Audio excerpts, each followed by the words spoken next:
see that? Say hi. Say hi. Say hi, my name is Levi. Say hi, my name is Levi. You're very pretty. You know that? Say hi.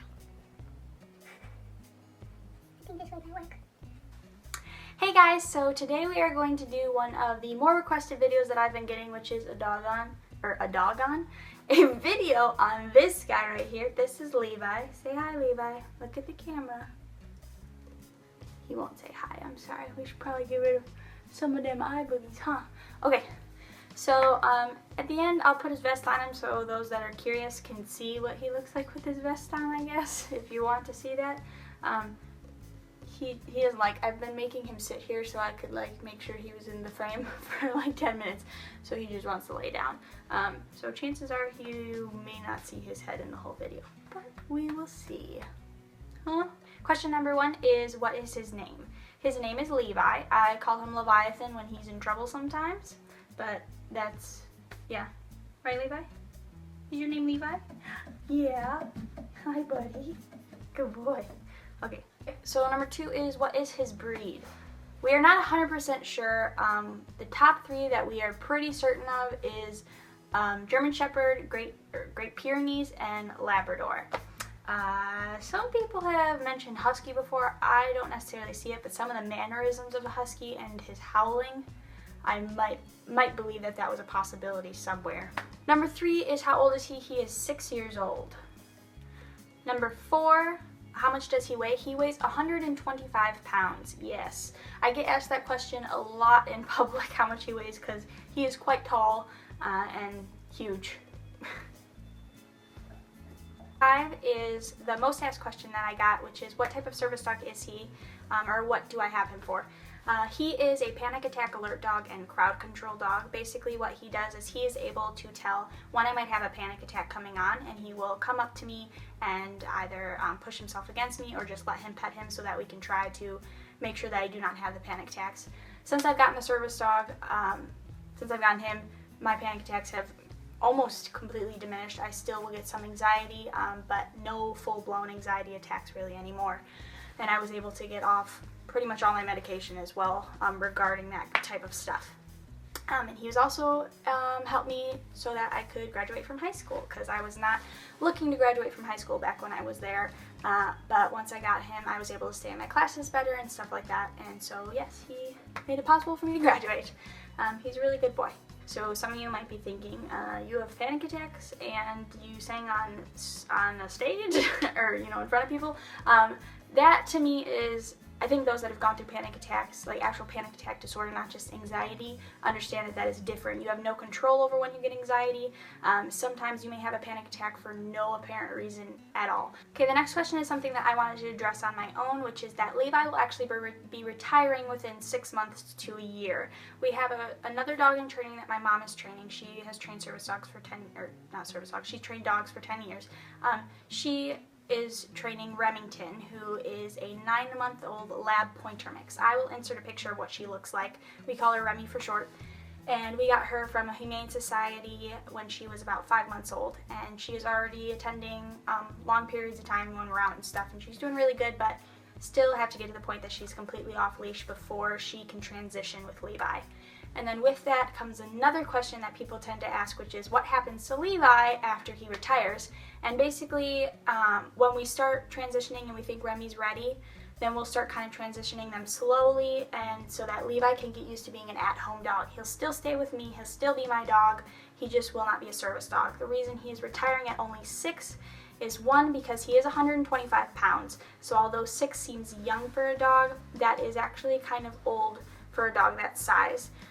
He also started having seizures a few months ago, and he's just been slowing down. So that was when we started to look for Remington, and then he had the seizure, and so we realized it was a good time to have gotten her. So, yep, he's my buddy. Okay, so just a couple like fun questions that sometimes people ask me in public, but not necessarily anyone has asked me online yet. Number 1 is, he always this lazy? The answer to that is yes. He is pretty much always lazy. I don't know what breed it is in him that makes him that lazy, but he just really likes to lounge around. He probably sleeps all pretty much all day. He might get up, go get a drink of water, get some food, and then go lay back down and go to sleep again. And then the next question I get asked is he always that well behaved? Pretty much yes.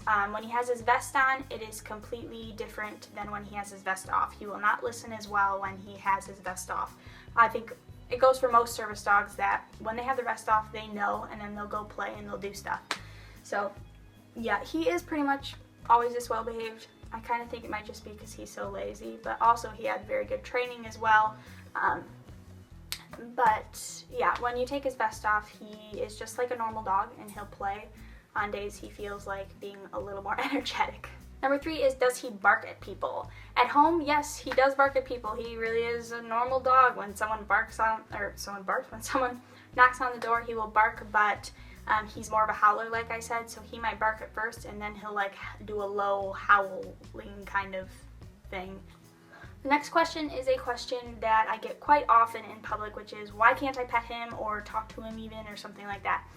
The easiest way I've found to explain this is when you talk to a service dog, or you bend down at his level, you make eye contact with him, which you should never do with a dog, no matter how well trained the dog is, because you will never know what that dog is going to do.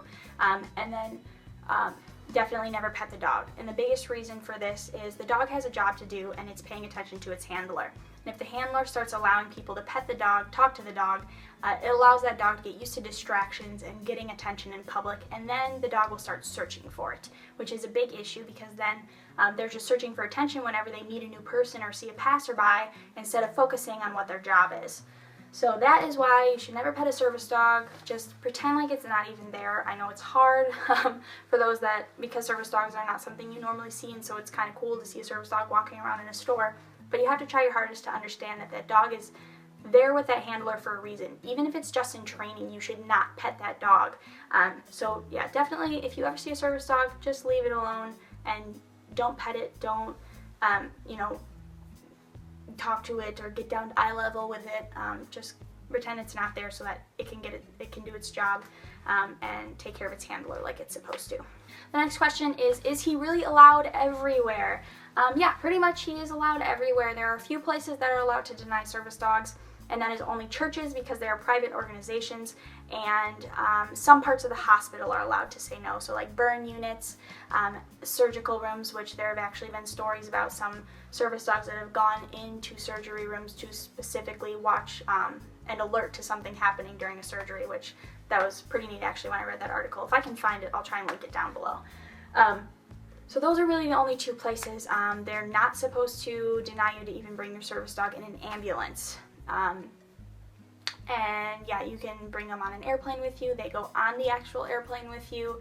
And you can bring them into stores, anywhere. So yeah, there's only two places that I know from looking at the ADA law that is allowed to deny you access. And going along with the last question is, what do you do for planes and hotels?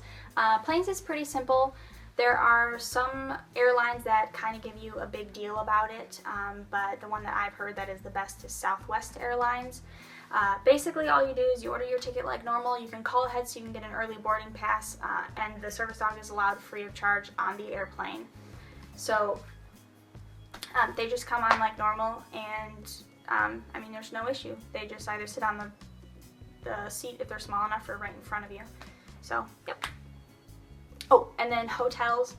They're allowed in all hotels. I never call ahead. I don't do anything because unfortunately there is just some people and businesses out there that, even though it's illegal for them to deny you, they try to anyway. But if you've already shown up, there's a lot less chance that you're going to have an issue because they know they can't really say anything. So, is that comfortable? Are you hiding your face from the camera? He's wagging his tail over there.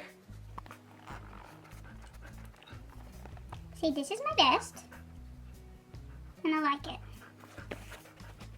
And this is Daisy. She wants this. She's not getting it. Say hello, I am Daisy Mae, and I'm a Jack Russell.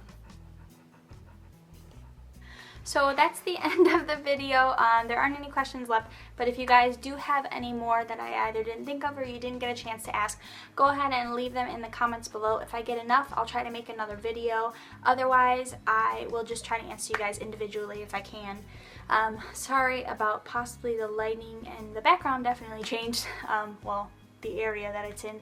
I was trying to film Levi speaking for you guys and howling, but he would not do it. And then I realized after I uploaded that I didn't say goodbye to you guys. So I let Daisy be in it this time because she kept trying to get in the other video. So we'll see you guys next time. Go ahead and check out the Facebook page below and our new Twitter, and follow us there so you can get our new uploads right away and any fun updates. So I will see you guys later. Bye. Platz. Sitzen. Platz. Sitzen. Platz. Sitzen. Platz. Sitzen. Platz. Sitzen.